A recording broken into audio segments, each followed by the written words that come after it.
All right, guys, welcome in.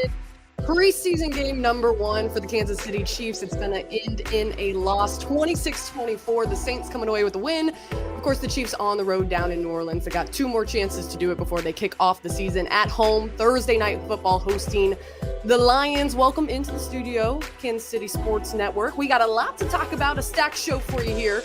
Coming in just a few minutes. Of course, we're going to talk about the offensive line, things changing around there. The wide receiver room, we got to see them show off on the field a little bit today. And of course, the fact that you need to calm down because it's the preseason, okay?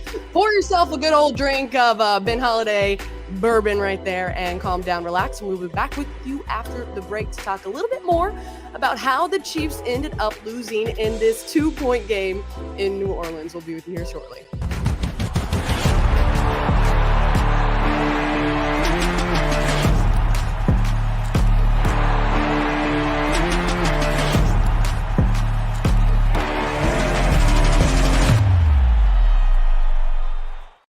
All right, guys, welcome back into the studio. Hayley Lewis now joined by Kent Swanson. Let's be a man of our word, right? Or a woman of our word. Pour the drink, have a little chillax right here. Nice and spicy, right? So the Chiefs lose by 2 points. It's disappointing how it happened. The way that they fumble on the 2-point conversion, or excuse me, the 2-point conversion is a fumble by the Saints. The Chiefs think that they're going to lock this in, and then a field goal after the Chiefs are able to turn it over. Not the funnest way to end this one. It wasn't great how it started either, but Kent, give me your biggest takeaways from the Chiefs' first preseason game, probably the first being calm down. Preseason. Right. Yeah. It was fun to see everybody back. Obviously, I think it kind of, the vibe kind of died a little bit because the first team didn't play particularly well. But I agree with you, Hayley. Like, it's time to just pump the brakes a little bit here. Right. I see some people making some instant reactions, some of them tongue in cheek for sure. Not everyone, though. There were some sweeping declarations ready to be made that actually sounded kind of serious. And I don't think this is the right proper setting to be making too many big assumptions right now, because, I mean, let's be honest. Using some plays from 2017. I don't think the Blake Bell quarterback sneak's necessarily going to be in play this year. They probably like wasted all the resources for that one. I think there was definitely a lot of interesting things we saw. I think the most interesting though being on Twitter. People saying that it's a Super Bowl hangover. Sorry, Twitter? What is Twitter? Yes, what is Twitter? X? Sorry. X? Oh, yeah. Not to be confused with the sign you pass on your way outside of St. Louis, but this is just the PG version of X. Saying, the Chiefs are hungover. They're just, too content with being winners, blah, blah, blah, blah, blah. You see Patrick Mahomes' opening drive does not end in a scoring, touchdown, but it's like, relax. Okay. It is a dress rehearsal. They've got 2 more to go through. They'll be back here finishing off with the Browns at Arrowhead, which will change a lot of things, hopefully calm people down a little bit. But this was just more for people to get out there, play against another team that is not your own teammate and be able to hit someone else that's not someone that you see in camp the entire time they've been up in St. Joe. So I think the biggest message is, yes, does it matter? Sure, in some ways, but also it doesn't. Let's calm down. We got to see a really good showing, especially in the second half, I think. Yeah, and it was fun to see the team kind of respond and some of the younger guys kind of start making some plays. And I'm sure we'll get into some of those a little bit. But I think there's some people, like 2 things. People are saying that the defense didn't look great. You're right, they didn't look great. Well, 2 things. They didn't have Chris Jones. That matters. Which kind of, I think it might matter a little bit to have one of the best defensive players in football actually on the field. Second, all schematically, I mean, real soft cover 2, spot dropping, big depths, keeping everything in front of you. There was a lot of open passing lanes with what they were doing anyway as it was. So, the defense probably doesn't look as good without Chris Jones, it turns out. But also, schematically, they're just, I saw a lot of stuff that was just very basic, soft coverage. Sure. They're just, again, it's kind of like that. It's just that getting those reps and getting that feel and kind of getting back into the swing of things. It's good to go through the motions a little bit rather than just, hey, they didn't game plan at all for this game. No. And they got their feet wet, and that's what they need to do. We'll talk a little bit more about the defense later, what Coach Spags had to say about it and everything. But a big part of it, I think, Kent, is the offensive line. A few missing pieces on it this season, right? You're going to have to move some things around. We all know that head coach Andy Reid loves a very versatile offensive line. So the tackle was a huge point of emphasis. They brought in a potential tackle/guard this past offseason, Juwan Taylor. Kind of bring a little bit more understanding to why that's such a focal point in the preseason. Well, I mean, the Chiefs are wholesale making changes to their tackle position. The right and left tackle are now different. You see Donovan Smith starting on the left tackle position, someone they signed right after the draft. You got Jawan Taylor in the right tackle position. There was rumors throughout the offseason. Oh, he's going to play left tackle for him. I think we kind of learned it might wind up being just like a draft, rumor to try to help keep their interest away from some guys. That doesn't matter here. Sure, but it all panned out the way it did, right? Yeah, it panned out the way it did. And like what limited sample size we saw at the tackles, I was very impressed. Yeah, I think Donovan Smith put together a very solid performance. On in pass game, like he had some guys kind of locked up over there, and I thought Jawan Taylor showed all those movement skills that you get excited about. The reasons that he was so intriguing. Yeah, to this a team. good veteran player too. Athletic, good movement, good in this pass protection. I think he did some good things getting out in space a little bit a couple times. But I was really impressed with what the tackles did in their first showing. And let's continue to talk a little bit also about the wide receiver core and the competition that was going to happen. There are two wide receivers who had beautiful touchdowns by two different quarterbacks. We can get into that later, but that's going to be a point of emphasis, especially down the stretch and also as we go from 90 to 53. And obviously it's going to be, tough to get a good representative sample of the whole wide receiver group when it comes to the fact that Patrick Mahomes only played one possession, right? And I don't know if he completed a pass to anybody other than Clyde Edwards-Helaire, but it was so good to see a lot of young guys that are in the competition, in the mix, in the conversation for this roster, doing good things. And to your point, there was a couple of receivers that made some big plays. I really liked what we saw out of the young receivers. I think it was very impressive, a great start. And it's what you hope for. You're hoping to see, some of these guys rise to the top, and Justin Ross, Rashee Rice showed some really positive moments. And then some of the other guys like, Nico Remigio and Kakoa Crawford. You nailed it. I did it. I'm proud of you. Yeah, I've been working on it. Glad you said it. I've had a few months advance on that name pronunciation, but those are, I think just seeing all the young guys step up the way they did was really, really impressive. And I think we're going to see more of it as we continue on. It's going to be things that we're going to look forward to. But right now, probably going to dive in a little deeper on some more topics, have some more people join us to get a little more analytical on those points. We will probably be back with you guys here after this next break to bring in two more team members of the KCSN and talk a little bit more in depth about those things we were just hitting on. Thanks for listening to KC Sports Network. Make sure you download our new app. Find it on the App Store or Google Play. Just search KC Sports Network.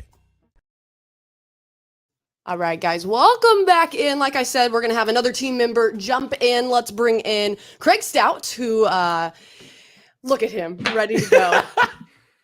A model just as angry as the rest of you. I mean, we're furious, right? Preseason week 1, they lost at the end. Just furious, absolutely furious. It's just more irritating how it went down, though, Craig. I feel like the way that everything, fizzled down there in the final 2 minutes. We were changing the graphic here, back and forth, back and forth, back and forth, win to loss, win to loss. I mean, in your own terms, what did you see out of this one? I mean, I saw a first team that looked very vanilla, a little bit rusty, especially first team defensive backs looked a little bit rusty. But when the twos came in versus the Saints twos, I felt pretty good about the way that things matched up. Young players stepping up, getting a lot of good reps for some of these guys that coming out of the draft. We had said, hey, they need reps, they need time. This was a perfect example of how you get them time. I feel like the coaching staff did a really good job getting this group that just kind of needs time and opportunity all the time, and the opportunity that they could get. And I like the way that a lot of them played. So, I mean, that's really the best part that comes of this, and the fact that maybe barring a Nick Jones injury, they escaped relatively healthy. Yeah, and I think that's the biggest part of the preseason is testing things out, getting to see what you see on the field. And this is for the coaches. It's not really for the fans. And I think that's a big point of emphasis for people who are following along, is realizing, hey, there's no rhyme or reason to what you're seeing. This is for the coaching staff to figure out who that they need to put on that field, and in what order and in what system to work when the regular season comes around. And Craig, you made I wanted to talk to you about something that you just brought up. And it's something that's quite interesting. We talked about some of these young guys, and I joked, I think they might have an elite practice squad when it's all said and done. Like some of the guys that showed up, some of these young defensive backs have been pushing on some of the guys from the past, right? Or relative to the past. These rookies from last season, these second-year players in the secondary for the Chiefs, very heavily used. What did you think of the performance of the first half or the first team defensive backs? What was your thoughts on those guys? Boy, I expected a lot more out of the safety play, if I'm being honest. Justin Reed struggled a lot to cover, specifically Juwan Johnson. Gave him some fits there. Brian Cook seemed like he got a little bit sucked up at times there. They did seem like they were trying a little bit. They weren't necessarily pressing with their DBs or anything in their corners, but they did seem like they were trying a few more things. We got to see Trent McDuffie kind of bail out while Justin Reed buzzed to the flat on a couple of occasions. There were some things that they were definitely trying, but it wasn't the quality that I think all of us expected there. As we were going through this entire offseason, looking at this defensive line, I think, myself included, I definitely looked at this and said, hey, at least the defensive back room is playing well. At least that is going to be something that they can lean on as a strength with a lot of these second-year guys, with Justin Reed, the second year in this system. And by and large, I didn't really love a lot of what I saw from the first team defense. It's not time to hit the panic button or anything like that, but that was kind of one of the things that you swept some of the defensive line talk under the rug a little bit because the defensive backs were supposed to be so good. I think that's a really good point. We weren't talking about the defensive line, which has been the storyline going into this entire season. What's the depth going to look like? Who's going to fill in for Chris Jones inevitably? If he's not there, who's going to be there? We look at Derek Nottie, who showed up ready to go. The man was he looked a little bigger. He looked stout. He looked like he put a little something on. Yeah, he ate the Big Mac sacks, and he but he was agile. He was moving, and he was doing a great job to fill in for Chris Jones. But to your point, talking about the second year, for a lot of these players in the secondary who are extremely young, they're also playing in one of the deepest playbooks that a lot of players say every time they come into this defense. This is one of the hardest defensive schemes to learn under Coach Spags. I really did expect it to move a little smoother. And also, I'm sorry, I got to say it, the numbers are throwing me off. I don't know who's who. I think Thornhill's still out there, and I know he's gone. Shout out Juan Thornhill. Yeah, Juan Thornhill gave up that touchline. Basically, we're not putting that one on Trent McDuffie. We're not putting that one on Trent McDuffie. Also, Colquitt was back out there. Yeah, he's playing corner now. I have no idea who anyone is, and it's stressing me out. It's all good. We'll get there. It's preseason for all of us. It is. And now the cut's different this year, so that's another big part. The fact that it's not going to dwindle away. It's just going to be on August 29th. It will get everybody goes bye-bye in the car. Well, it'll give you more opportunities to learn the numbers of players that probably aren't making the 53-man roster. You believe in me? I got you. I think a couple more reps, we'll be just fine. Craig, we just got done talking about some of these young guys on the defensive backfield. I would love to know what you thought about Felix Anudike-Uzomah, the first round pick for the Chiefs. What were your thoughts on, his early showing?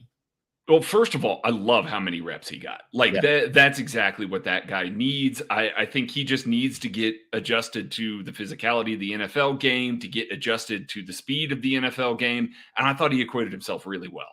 He looks like he's filled out a little more from his time at Kansas State. That's a very positive thing. He really showcased his speed up the arc. He showcased his bend to turn the corner several times. He was a problem for the backup offensive tackles for the New Orleans Saints.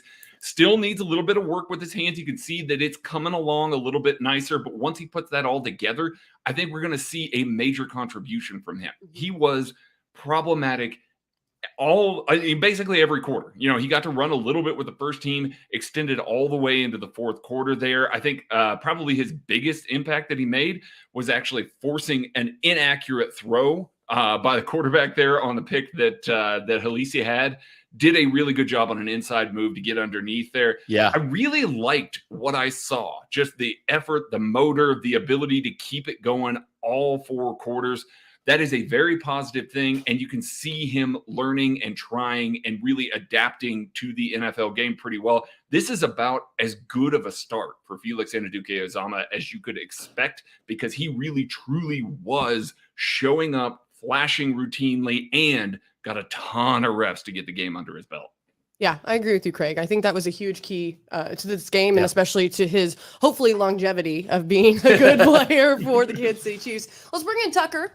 We got some highlights and some things to focus on. Good things. So I've been scanning the Twitter or the X, as we've established X. already. I don't know. Yeah. It sounds so. It's Yeah, a tough sell. don't like it. Truthfully. Doesn't sound This tweet is from Adam Teicher. I believe that these are snap counts from defensive linemen. As you guys were talking about the defensive linemen, I wanted to bring up some of these snap counts. Felix Anudike-Uzomah led the way with 33 snaps. Nice. Malik Herring with 30, Williams with 30, Kando with 20, Daniel Wise 19, Danny Shelton 19, BJ Thompson 19, Charles Minihue had 16, Karlaftis 16, Dickerson 15, Keandre Coburn 15, Derek Nottie 14, Truman Jones 14, and Hoskins 12. So Felix. those are your Felix. snap counts. Okay. Iron Man. FAU, baby. I mean, it makes sense. I'm in on it. I love it. Like, and we talked a little bit about this, last year, George Karlaftis got thrown into the fire very early in a big way. He had to play a lot of snaps from Jump Street. Sure. That doesn't typically fit the comfort zone of Steve Spagnuolo and his, preferential timeline for rookies, right? Well, who knows? They might have to throw, FAU into the mix a little bit quicker just because of the Charles Minihue suspension. And what better way to just get him a ton of reps early on in this, postseason. So leading the defensive line and snaps, I think, is great for him. And just continue to, he did some good things. Like he was, turning the arc. He had a little hard time staying on his feet a couple times, but he was right there. He was right there, close, and he still was making plays, even though he's pretty much on the ground at the point he got to the quarterback. But I still really like what we saw. Yeah, and I think a big thing that we need to remember is just the speed of the game for these kids who are kids. We are reporting on infants. Like, let's not forget that. These are children. And the fact that he was from the college game up into the professional level, just the speed alone, the fact that he was able to hold his own the way in which he did. I love that Tucker brought up the snap count. That's also a really big point to focus on when you're looking at what he could potentially do for this team one day. I also think you saw George Karlaftis last year under Frank Clark. Frank was the one who was with him almost every single day up in St. Joe after practice, almost to the point where he said he was annoyed by the kid that he wouldn't stop showing him the new little things that he learned. And now George can be that kind of kid who's a sponge and help another guy coming right out of college learn about the game. So trial by error, and also just plunge in there. Keep getting work. It does seem Best like way to do it. they have the right kind of guys in that locker room. I think so too. To help these young, to help these young defensive ends and help these players continue to meet the standards of the Chiefs. And I think Joe Colin's done a fantastic job as well. Absolutely. And this learning curve, this is a process, right? I don't think this is going to be the last time we see Felix Anudike-Uzomah get these kind of reps in a game. If you told me he ends with over 100 snaps in the preseason, wouldn't be entirely surprised, because I think these are crucial moments for him. You talk about youth, and obviously all these guys are young, they're all younger than Tucker, for crying out loud. That's really hard to do. But Felix Anudike-Uzomah, he turned 21 just in January. That is foul. He is one of the youngest, he's just one of the youngest, he's one of the youngest players in this entire draft. And so, all this opportunity. I know we talk about George Karlaftis in his role, and I think Felix will find a role and find a niche this season. I don't know if it'll be the same kind of snap count as George. Sure. But we got to also remember, this is a really great developmental opportunity for him, because he is so young. And if he had come back to college, who knows what kind of opportunity, where he would have gone in the draft this next year. Craig, any other defensive linemen that were interesting to you? Rookies or not? Danny Shelton still built like a house. Good for him. Double wide. Yeah. I thought it was very interesting. Keandre Coburn, I thought he looked pretty good once he got in, but it took him a long time to get in. I think all of us maybe expected him to see a little more time earlier on the field, because they were down Chris Jones and Turk Wharton, two guys that were going to start there. So we didn't get to see some of that. I did kind of like a little bit what I saw early on from Daniel Wise and Charles Minihue. Those aren't guys that I think that Minihue, they're certainly expecting something from, but not in the first 6 games while he's suspended. Daniel Wise, I think, was always kind of an afterthought. I thought that he held his own fairly well. Now, nobody on that first team defense played particularly well, but he was one of the few guys that I thought flashed at moments and had some moments. So a couple of guys there. BJ Thompson got valuable reps. Truman Jones got valuable reps. It was good to see those guys out there, but by and large, it was the FAU show today. And you also brought up a good point, the fact that pretty much got out clean of this game, not too many injuries. Tucker now is going to join us with another injury report. Yep. There was a couple of injuries. You mentioned the Nick Jones. This is from Harold Kuntz. Cornerback Nick Jones fractured a couple of fingers per Andy Reid, and I believe that Anthony Witherstone also hurt his big toe. That's Andy Reid also said that in his press conference as well. So a couple of injuries coming in that secondary for the Chiefs. Nick Jones is a guy that had been getting some run with the ones at times here. Yeah. So that's kind of a tough one. He's shown some promise. The other thing, special teams. Nick Jones was slated to be a special teamer after this team lost Najee Johnson. Now potentially losing Nick Jones for a little bit of a time, depending on how long it takes for those fingers to heal. Mm-hmm. That special teams core is getting a little tight there, Craig. I will say that he was in with the vices, with the ones. He was on the same side as Justin Watson, and DiCaprio Bootle and Mike Edwards are on the other side. That's who the starting vices were. But the starting gunners were Joshua Williams and Jalen Watson. So Nick Jones was a guy that's been rotating in with some of that. He's been playing a lot of slot from this team.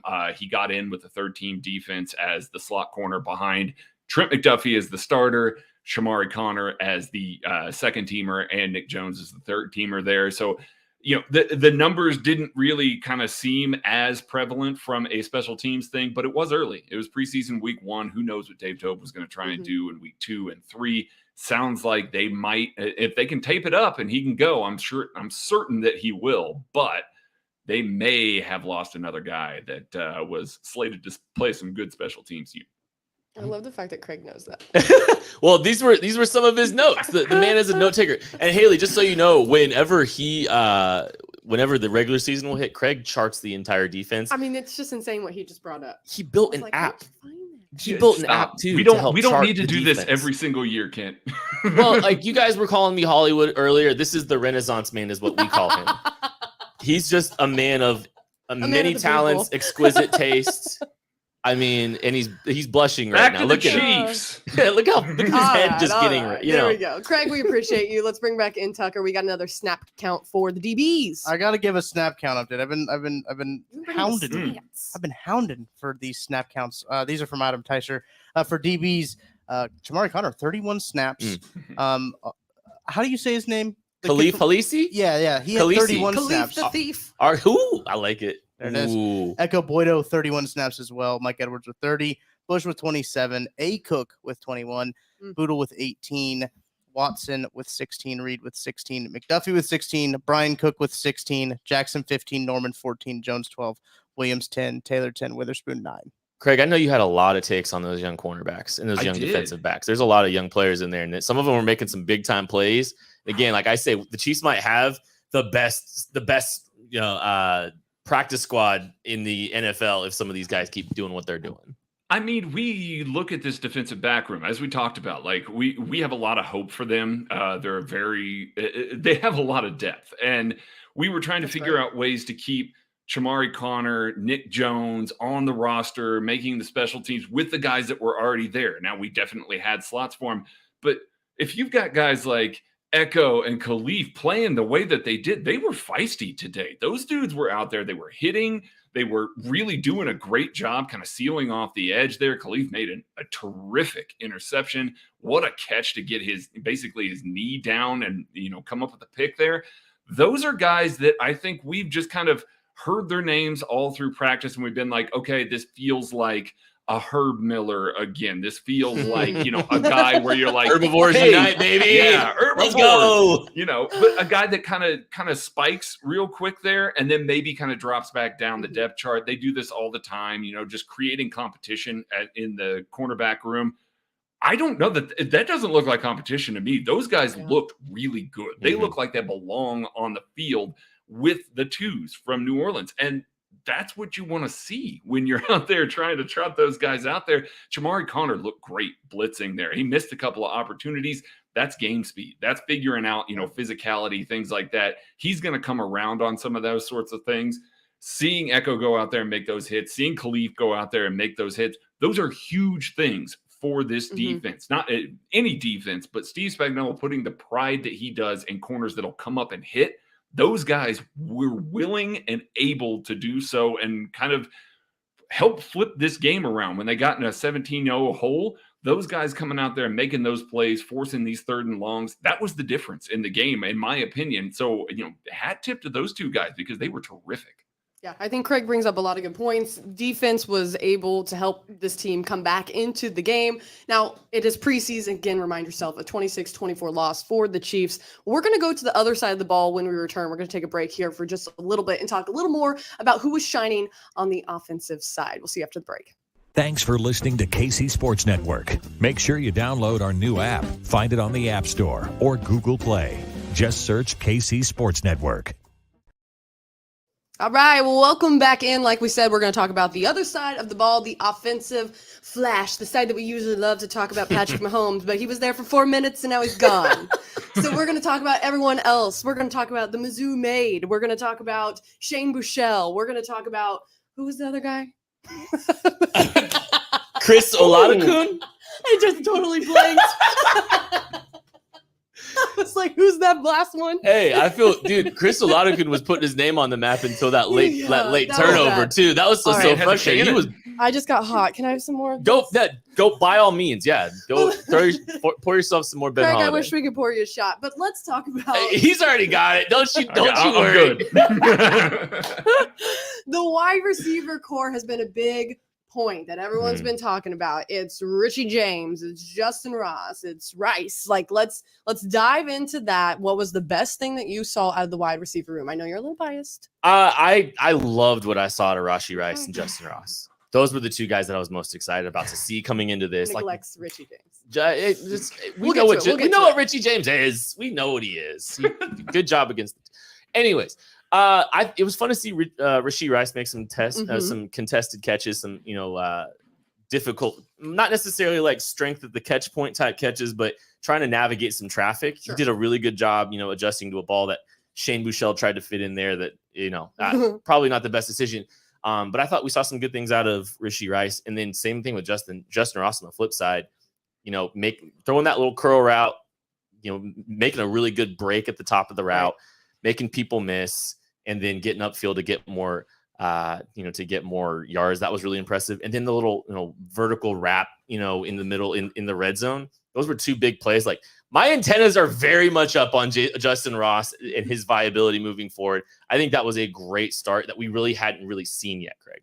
I love the fact that Justin Ross got to catch a touchdown in this. Like, welcome to the NFL. So I hope he keeps that ball.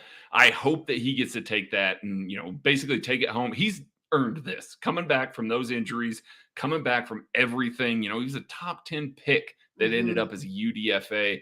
It was really great to see him out there. Rashee Rice looked good. We didn't get to see much from, Sky Moore, Justin Watson, MVS, because most of what they were doing was, little 2-3 step drops and dunking it down to the running backs, screen plays featuring Clyde Edwards-Helaire on outside zone a lot. And I know that people have a lot to say about that, but we didn't get to see a ton of those starters. It's going to come. Like, that feels like an Andy Reid checklist thing there. I am going to talk about Richie James since Kent won't there. I thought he looked really good. I thought he looked really good accelerating out of the breaks there. Yeah, I know he was running against twos there, but he was torching those guys. Like, he was really giving them problems. I really liked the play when he got vertical and Blaine Gabbert threw the ball down there. It was a little bit underthrown, but that's fine. Got separation. Blaine Gabbert puts it on him there. A hat tip to Deneric Prince for the awesome blitz pickup there. But then to turn around in the red zone and torch a DB twice. And he gets missed the first time, comes back, makes a terrific catch there on a little bit of an overthrow, does a great job. I think he's going to contribute. I don't know how much Sky Moore seems to have that kind of slot role locked up a little bit there. Richie James is going to see some time, but it was good to see that basically for wide receiver 4 or 5-ish, he looks really good. That's a good place to be in. Let me ask the two of you this. Let's talk about the 33-year-old quarterback, right? Let's talk about Gabbert. We figured the age out. Yeah, we got it. We had it on lock. We Googled. The Mizzou guy that everyone was talking about when he got picked up.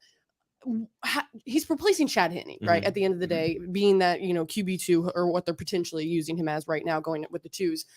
Did you see what you wanted to see out of him? I mean, there were a lot, you said overthrow, underthrow, a lot of different dicey situations, but of course he's just getting acquainted with his new team. Obviously, this is the first time in a long time that he's been in this situation. Were you pleased with what you saw? And then we'll go on to Buechele and talk a little bit more about a guy that we've seen a lot more of. Yeah, I'll start. Craig. I came away feeling fine about what we saw to Blaine Gabbert. Like, I think when you look at even Chad Henne's career completion percentage isn't particularly sterling either. There's a lot of boom or bust with a lot of these kind of guys. Did you say boomer? Boom Bust? or bust? Oh, But boomer might have worked too, because that dude's almost as old as Nick Stout. But literally 30. What? no, Just go on. Craig's, Go. Hey, we stop. don't need to ask Craig how old he is. Love you, buddy. But I think there's always a little bit of a boom or bust. Love it. Emphasis To these kind of guys. But if you know the offense, if you're able to be a quality sounding board to the starter, if you can come in and play capably, for a stretch, and that there's enough that you're able to do, I actually think Blaine Gabbert can do more on a field than a Chad Henne can. And it's just a matter of if he can protect the football. Okay. Not put himself too much at risk, not put the ball too much at risk. I think strengths to play with Blaine Gabbert, where if the Chiefs needed him for a stretch of a game or two, I actually feel pretty good about what Andy can dial up to play to Blaine Gabbert's strengths. And I think, this offense, it wasn't tailored to him necessarily. What I saw, I felt completely fine with what we got out of Blaine Gabbert in week 1. Craig, you tell me, is this a guy who can anything is possible, or is he going to be someone that we see end up, passing after a year? I mean, with Andy Reid at the helm, yeah, absolutely. He can. Andy will modify the game plan to make it work. Now, we may not have seen exactly that today. Again, they're not game planning for the New Orleans Saints in the preseason. They're not sitting there and watching tape and say, oh, what are they going to bring? What is this going to happen? I think his true value comes in the film room, just like Chad Henne's did. I think that he's going to be kind of a rock for Patrick Mahomes to lean on, a sounding board. And so from that point, I think it's great. He looked pretty good. Like, I don't think he's ever going to blow the doors off of anything. I don't think we're going to see him step in and have, a 350-yard, 3-touchdown game or anything like that. He's going to do enough. And that's all they need him to do. That's what he did today. He did enough. And I think that should give you enough hope that he can be QB2, because Andy Reid wants that guy around that can be the sounding board. That's what he is. I know. We're not asking for a green flag. We're asking for a beige flag, okay? And he gives that to us. So Tucker's got a few more updates for us right now before we get in trouble. I know Matt Lane couldn't be with us, and I know he's very sorry that he couldn't be here with us, but I had to include him in the postgame show a little bit because he put out some of his most impressive players from preseason week 1. Obviously, you can see the Nico Remigio, Wanya Morris, Mike Caliendo, Felix, Danny Shelton, Rashee Rice, guys that we've hit on a lot. I'm not going to try to pronounce his name, even though you've told me. Though. Khalif the Thief. Khalif. Okay, so that's just how you have to remember it. Is it rhymes with thief? Khalif. Don't do it. That last name is a tough one. Hailasi. That's a trap. Mike Edwards and Echo Boydo. I got that one right. Anytime Echo makes a play, I just want to say Echo Boy though. No. Hey. How about no? You guys are talking about wide receivers, or had been at least. I wanted to give you their snap counts because you know me, I'm all over the snap counts. Tucker D snap count is what we call them. The D stands for snap counts. This is from Adam Teicher. Rashee Rice, 24 snaps. Ross, 22. Amir Smith-Marset, 19. Crawford, 16. Cornell Powell, 15. Nico Remigio, 15. Fry Vogel, 14. Ty Scott, 10. MVS, 7. And Richie James, 7. Wow. Kakoa Crawford and Richie James both made their snaps count. All right. First teamers, in my opinion. Such a hater. Thank you, Tucker. I appreciate your statistical analysis that he brings to this game. That's as professionalism. That's as deep as the that's as deep as the analytics get it. KC Sports Network. Let's get back to the other quarterback who I know of, Shane Buechele. Yeah. And let's talk about the fact that he was able to connect with Crawford in the end zone, as well as being able to capitalize with Justin Ross off of that Khalif the Thief interception. I'm going to say it for the rest of the season. I don't care. Hopefully there's a rest of the season for him. Hopefully he might be I think the bid is if Khalif just makes the practice squad, you still have to get his name into the show somehow every single time. Every single. Did you see him stand on the sideline? He looked great over there. Yeah. He was looking great in those sweatpants today. He was looking great. Back to Shane Buechele. What do you see out of this is gonna sound because the Chiefs have intentionally held on to Shane Buechele the last 2 seasons. A long time. Despite not always showing a ton, right? And early in the game, it was real rough. I mean, his first 2 passes should have been intercepted. One of them actually was. And then he proceeded to make just all kinds of plays on the field afterwards. Yeah. And like, I know, like, you can talk about competition level and all this stuff, but he was kind of showing you a little bit of the things that the Chiefs are attracted to. And he reminds me more and more. He's starting to remind me more and more of Case Keenum. I don't know if you got I think he's still in the league, actually. He's a Houston Texan.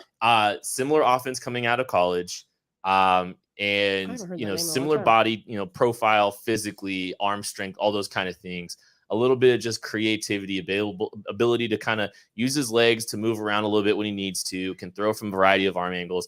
Look, I don't know. I still think it's going to be an uphill battle for him. Don't get me wrong. But at least I think you got to see a lot of the reasons why the Chiefs have been so attracted to him over the last few years to make sure that they're ensuring he's on the roster, keeping 3 quarterbacks last year. I know there's a lot, this is a tight roster crunch this season, but I think he showed you why they might want to try to keep 3 quarterbacks on the roster again. And also just for when they're game planning, when they're actually game planning, it's another good quarterback to have who can present certain types of quarterbacks that they actually will face in the AFC. He can emulate while they're, practicing, getting ready for that game. Yep. Anything else, Craig or Kent, that you think we need to add to preseason 1 besides it was nice, it didn't end nice, but it was okay, and it's going to get better? I'll go. Wanya Morris, real Iron Man there was tired by the end of the game. This was a lot of reps. Basically, once the starters came out, he played almost every single snap after that, whether it be at right tackle with Prince Tega Winogo, at left tackle, moved over to the left side when they brought Lucas Niang in. There was about half a drive where it was Prince Tega and Lucas Niang. And then after that, you had Wanya Morris in at right tackle or left tackle. They were working in both sides. When Chu Godric came in, they went, okay, now you're just going to be left tackle full time for the rest of the game here. It was a really good game up until right there at the very end, playing left tackle, where he kind of had his feet anchored to the ground a little bit when he was striking. It's stuff that he's working on, but this was an incredibly positive experience for Wanya Morris.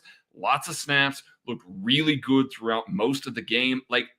I'm looking at that guy and I'm saying that's your swing tackle. That is your swing tackle. And I said before the game that if he comes out and he plays well in both spots, it might make some of the roster crunches that they have at offensive line a little bit easier, because maybe they don't add Prince Tega and Lucas Niang to this roster. Maybe they feel comfortable with just Wanya Morris out there. We'll see, but a good start for him.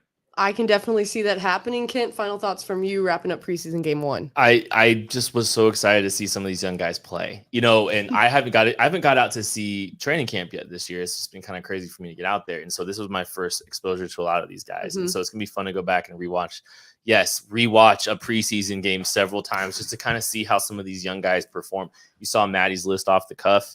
I think, there's going to be, I echo a lot of the sentiments of those, including Echo Boyedo. See what I did there? But I think there's plenty of other guys to be excited about as well. And I'm really looking forward to just, getting more eyes on this young group, because this is how the Chiefs continue to build around their superstar quarterback. They can continue to hit in the drafts and have good process in their undrafted free agency and find guys that can contribute.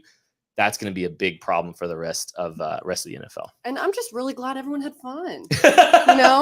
Everyone had fun. It's about the journey. We had a good time. Let's take a final toast to the preseason game 1. Also, a big shout out to Tucker and Christian, who helped us get through this entire show. We have a wonderful team here and a wonderful show we put together. I didn't even drink it. We're good. Okay. Enjoying that Ben Holiday. There we go. A wonderful preseason game 1, guys. We'll be back with you next week, preseason game 2. We got 2 more of those suckers to get through before we get to the regular season. Thursday Night Football opening up at Arrowhead Stadium with the Lions in town. We'll see you guys then.